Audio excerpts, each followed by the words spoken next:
Subscription logic, chronic disease as a business model. With the rails laid in universities and hospitals, incentives clicked into place around a simple idea: steady beats spectacular. A curative therapy ends a revenue stream, a management therapy sustains it. Nobody needed to say it out loud. You could read it in business plans, insurer formularies, and the cadence of refill reminders pinging phones at 6-month interval. Start with insulin. For type 1 diabetes, insulin is life-saving. For many with type 2, it becomes part of an incremental escalation. Metformin, then add-ons, then basal insulin, then prandial doses, each step designed to stabilize numbers, not necessarily unwind the disease process. Lifestyle protocols that can induce remission for some patients, dietary shifts, weight loss, sleep correction, targeted movement, don't generate annuities. They require coaching, context, and time. The clinic can bill a visit, the pharmacy can bill a refill. Only one of those recurs month after month, year after year. Hypertension tells the same story in a different register. A person leaves an appointment with a small orange bottle and a plan to check back.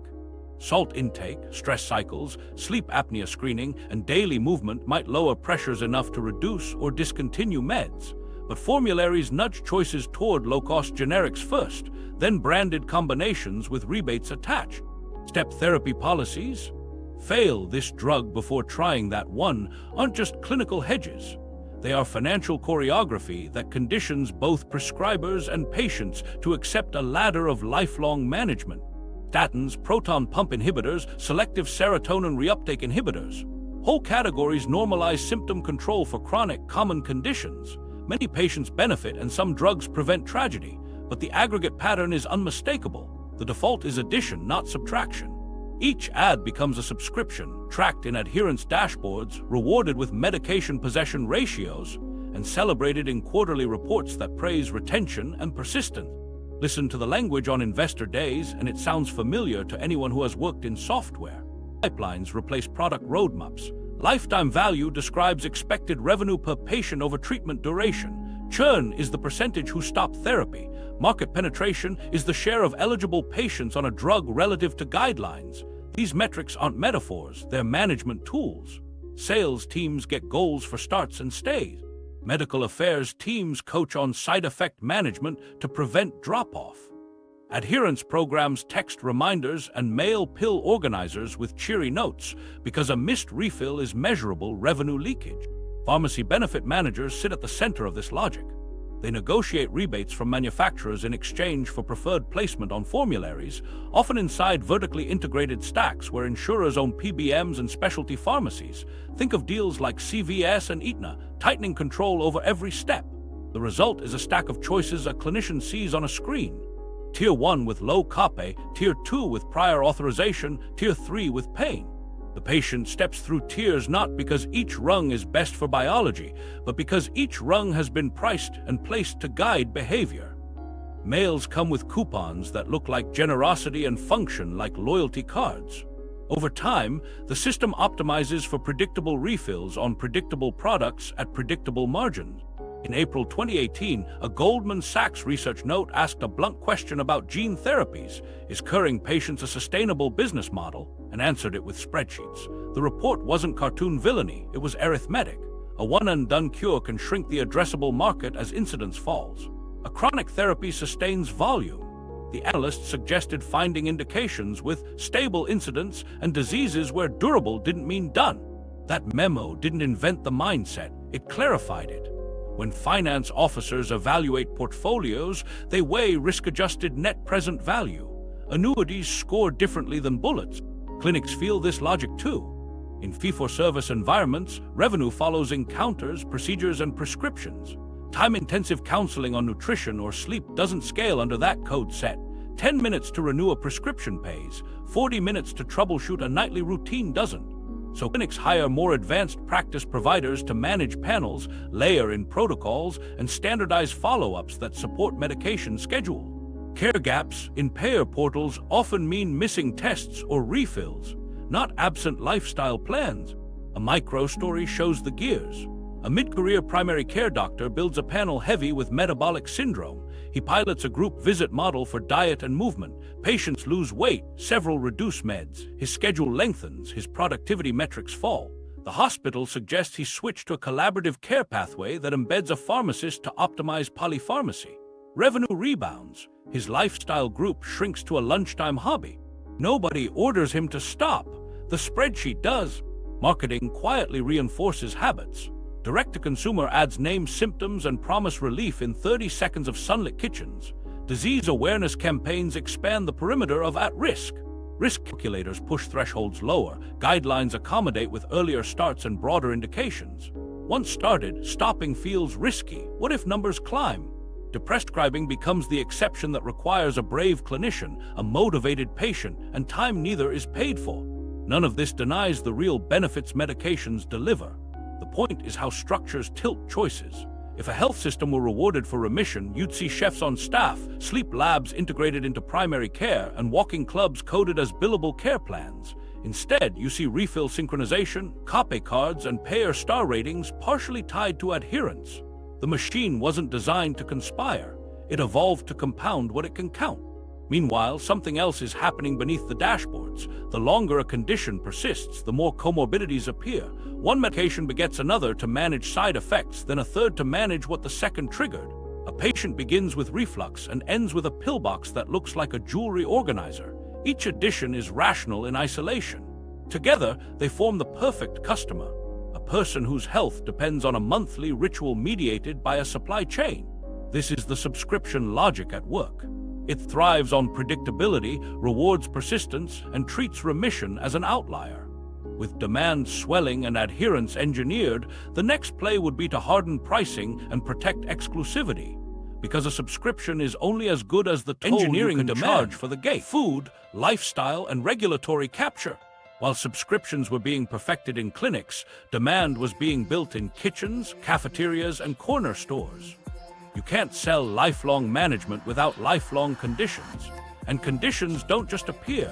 They're nudged into being by what we eat, how we move, how we sleep, and what our rules reward. Start with sugar. In the mid-20th century, industry money flowed into academic debates over what truly fueled heart disease and metabolic breakdown. Funding steered attention towards saturated fat and away from refined carbohydrates. That pivot didn't just shape a few papers, it shifted national guidelines. Low-fat became the banner. Food companies answered with low-fat products that were high in sugar and refined starches. Snack bars, yogurts, cereals, and sauces wore health halos while spiking insulin and training palates for sweet. Supermarket aisles filled with claims. Heart-healthy, cholesterol-free, light. The result? People ate more often, craved more, and rode daily blood sugar roller coasters that set the stage for weight gain, fatty liver, and type 2 diabetes. Meanwhile, processed foods industrialized bliss. Food scientists tuned salt, sugar, and fat to bliss points that maximized desire without tipping into satiety. Portion sizes crept upward. Plates at chain restaurants became platters. Cheap commodity inputs, corn, soy, wheat, were transformed into endless variations of the same shelf-stable calories. A frozen-in tray could sit for months and still taste engineered fresh after 5 microwave beep. The household budget stretched. But bodies adapted in ways that clinic dashboards would later capture as elevated A1CS, triglycerides, and blood pressure. Built environments played their part. Post-war development patterns favored cars over feet. Sidewalks disappeared, commutes lengthened. Big box stores replaced corner grocers, school recess shrank, sleep eroded under shift work, screens, and stress. Cortisol stayed high. Even people who wanted to move struggled to wedge it in between traffic, 2 jobs, and caregiving. The default day was sedentary by design, not by defect of will. Labels tried to talk both sides of the mouth. On one line, they listed grams and percentages. On the front, they flashed whole grain, natural, low fat, or zero trans fat, even when the serving size was an illusion and the metabolic hit was heavy. Energy drinks sounded sporty, not like liquid candy. Breakfast biscuit sounded British, not a cookie. Add a cartoon character, a tie-in toy, and a back-to-school promotion, and you've built a habit with a shelf life of years. Behind the shelves, the rulemakers and the regulated often shared resumes. Advisory panels that wrote nutrition guidance included experts with industry research ties. Agency heads left for board seats. Board members arrived to sit on panels. It wasn't always corrupt, it was normalized. When conflicts were disclosed, the machine still moved because replacing an expert bench is hard and cheap calories have powerful lobby. The revolving door turned quietly. and definitions shifted by inches that mattered. How to count sugar, what qualifies as fiber, when natural flavors obscure formulations, how big a serving really is. Marketing filled gaps left by policy. Direct-to-consumer advertising for drugs named the consequences: heartburn, indigestion, cholesterol, joint pain, while food advertising named the pleasures that led there. One screen promised comfort with whipped cream peaks, the next promised relief with a once-daily pill. The whole week became an elegant duet: induce, then reduce, provoke, then palliate. By Friday, shoppers reached for both, the family pack and the pharmacy bag. When confusion reigned, industries prospered. A micro-story. A mother stands in a fluorescent-lit aisle at 9 at night, reading two boxes. One says made with whole grains, the other low-fat. She chooses both, believing variety covers bases. 2 years later, her doctor explains pre-diabetes, prints a handout, and starts metformin. Nobody lied to her explicitly. The structure simply rewarded products and messages that kept her hungry and tired. As chronic conditions surged, pricing power downstream increased. Every new diabetic meant a long horizon of monitoring strips, sensors, medications, and visits. Every hypertensive meant decades of refills. Demand wasn't a wave that crashed, it was a tide that kept rising. And when insurers balked at costs, another part of the system had leverage. Point to personal responsibility, point to guidelines, point to evidence, and keep formularies stable. Regulatory capture didn't have to be dramatic. It looked like comment periods where trade groups submitted binders. It looked like standards that were hard for small producers to meet but easy for conglomerates. It looked like pilot programs that favored vendors with existing contracts. Even well-meaning officials faced asymmetric information. Companies arrived with teams, data, and draft language. Public health advocates arrived with passion and a few staffers. The resulting rules often tilted toward what was measurable for manufacturers and manageable for agencies, not what was metabolically sound for families. Meanwhile, physician training rarely covered nutrition beyond a few lectures. Counseling time was scarce. Food deserts and food swamps complicated every eat better message. The easiest calories remained the worst deal for long-term health, and every month that a patient's markers stayed just above target was another month the subscription logic could do its work: dispense, remind, refill, repeat. Here's the hinge: none of this required a smoky back room. It required incentives lining up across sectors: food, advertising, urban planning, and healthcare, so demand creation and disease management reinforced each other. The more confused the label, the more likely the sale. The more exhausted the patient, the more likely the prescription. And once the prescription started, the system had 100 ways to keep it going. With demand engineered and normalized, the next move was to lock in price and exclusivity. Because a subscription model isn't just about how many people need the gate. It's about how high you can set the toll and how long you can bar competitors from building another entrant. Patents, prices, and the orphan playbook.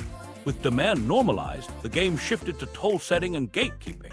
Pricing power lives in exclusivity, and exclusivity lives in patents. Not just one patent, an orchard of them. A single active ingredient can sit under a canopy of secondary claims: new dosing schedules, novel delivery devices, crystalline forms, manufacturing tweaks, even pen colors that tie to device patents.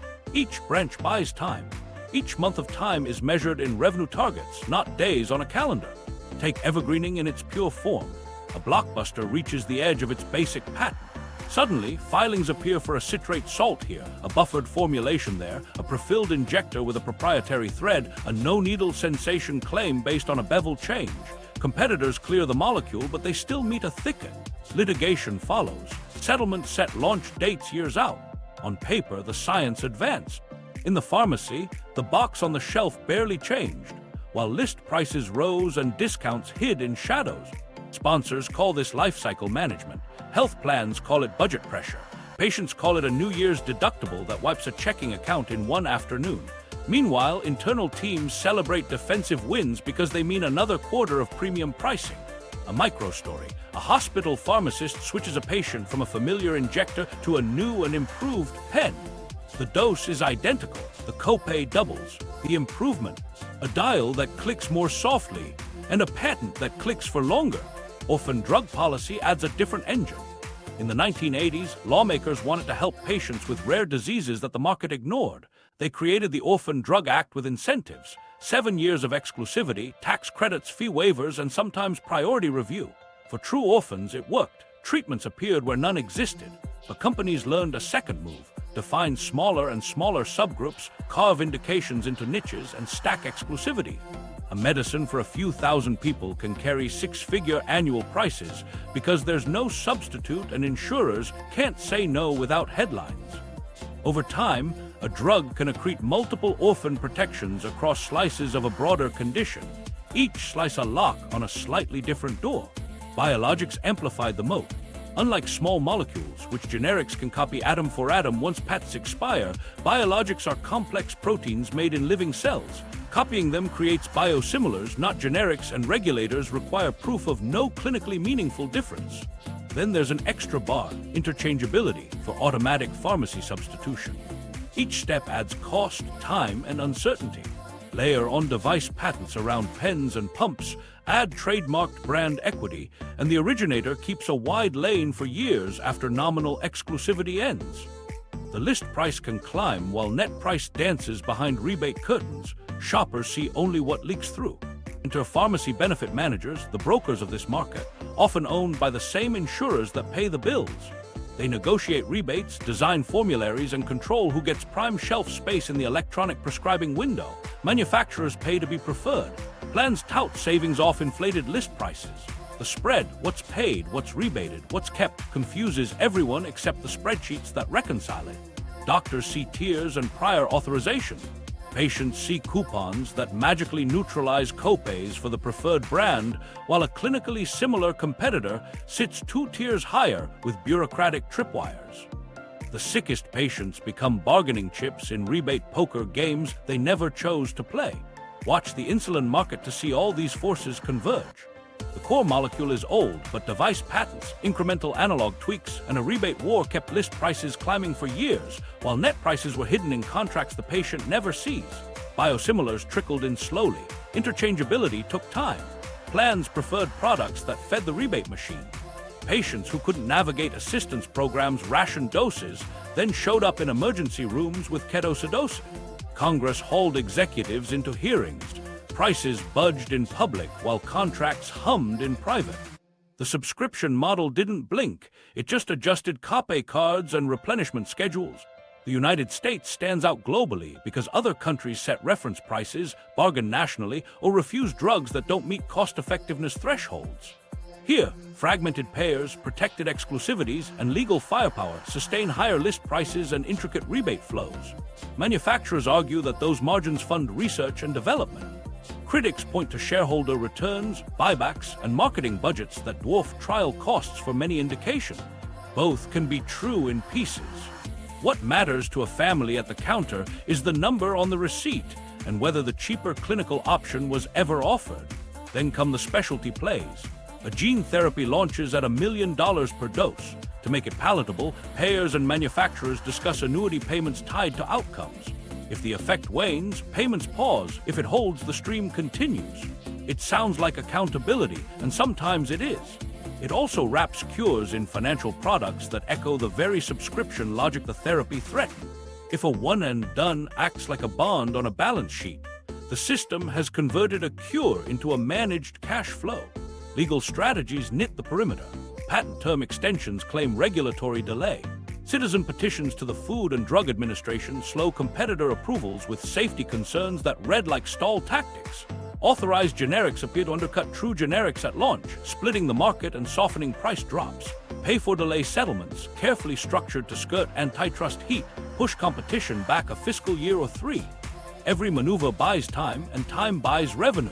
Micro-story lands the point.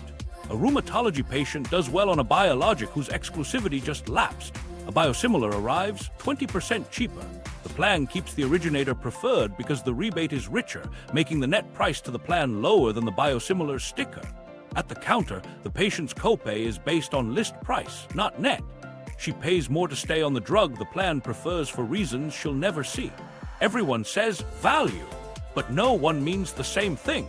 This is the orphan playbook and its cousins at work.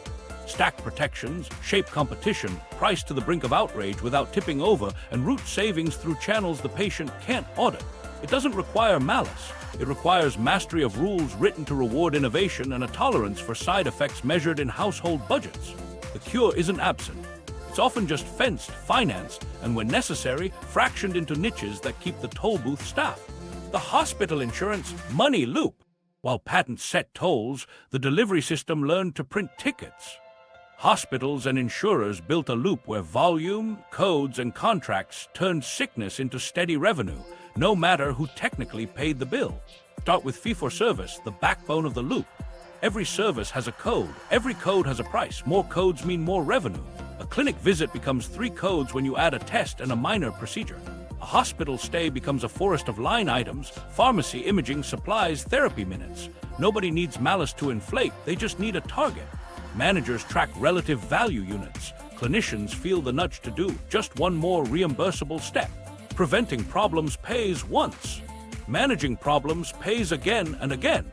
Diagnosis-related groups tried to tame this by bundling inpatient stays into flat payments keyed to diagnoses. In theory, DRGs reward efficiency. In practice, they incentivize coding acuity up. If a pneumonia case qualifies as with complications, the payment rises. Documentation specialists join care teams to capture severity.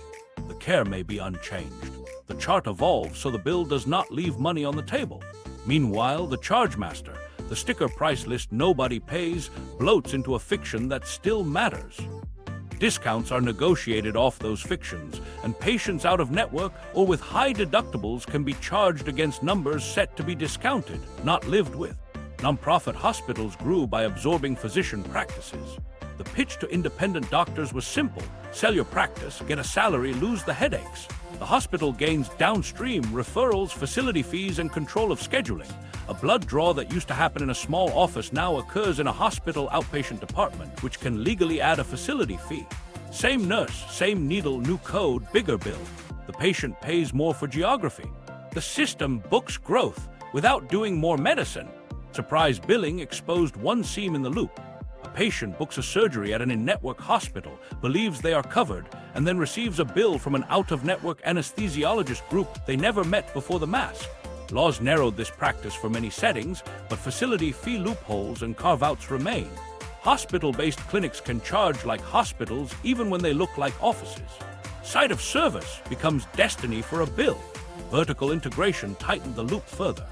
Insurers bought pharmacy benefit managers and clinics. PBMs acquired specialty pharmacies. Health systems launched insurance products. Data platforms stitched it together. The CVS-Aetna merger became the emblem. The insurer, PBM, retail pharmacies, and clinics under one roof.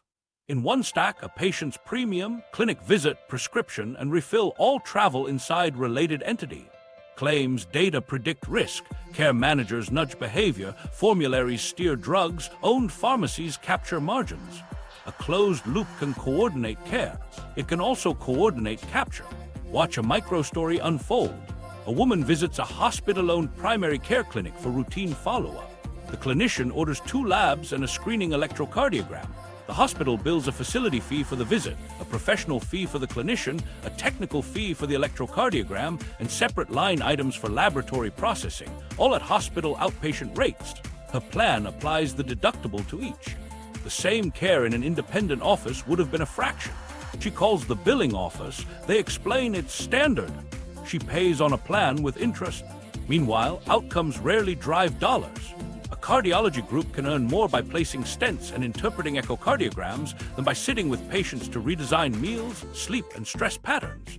A pulmonology clinic earns more by managing inhalers and testing lung function than by coordinating mold remediation and workplace accommodations. Even when clinicians want to do the slow work, the schedule template and revenue models say otherwise. Hospitals call themselves community anchors, and many are. But the accounting treats community benefit as a line to justify tax exemption, not a mandate to reduce bills or expand unprofitable services. Charity care exists, then gets offset by inflated list prices and discounts. Expansion strategies focus on service lines with favorable margins: orthopedics, cardiology, oncology. Pediatrics and mental health lag because reimbursements are thin. New towers rise with glass and light. The emergency department waits fill with people who can't find a primary care appointment that fits their job. Insurers market narrow networks as cost control. They steer to preferred hospitals, negotiate lower rates, and still raise premiums because underlying prices and utilization keep climbing. They deny or delay high-cost items to protect margins, approve lower-cost alternatives, and tout care management. Patients experience it as phone trees, prior authorizations, and a sense that someone invisible is rationing with a spreadsheet. Clinicians experience it as faxes, portal messages, and hours on hold. Data glue it all together. Risk scores predict who will cost more. Care pathways standardize responses. Gaps in care, alerts prompt colonoscopies, mammograms, and medication refills. Some essential, some marginal, all measurable. Plans earn quality bonuses when metrics move. Hospitals earn bonuses when readmissions fall within windows. Clinicians earn bonuses when patients meet adherence targets. Few bonuses reward deprescribing or remission. The loop favors what it can tally and bill. There are bright spots, bundled payments for joint replacements that reward fewer complications, primary care capitation that pays for messages and group visits, hospital-at-home programs that reduce infections. But when these models threaten high-margin service lines or cut into fee-for-service volume, they hit friction.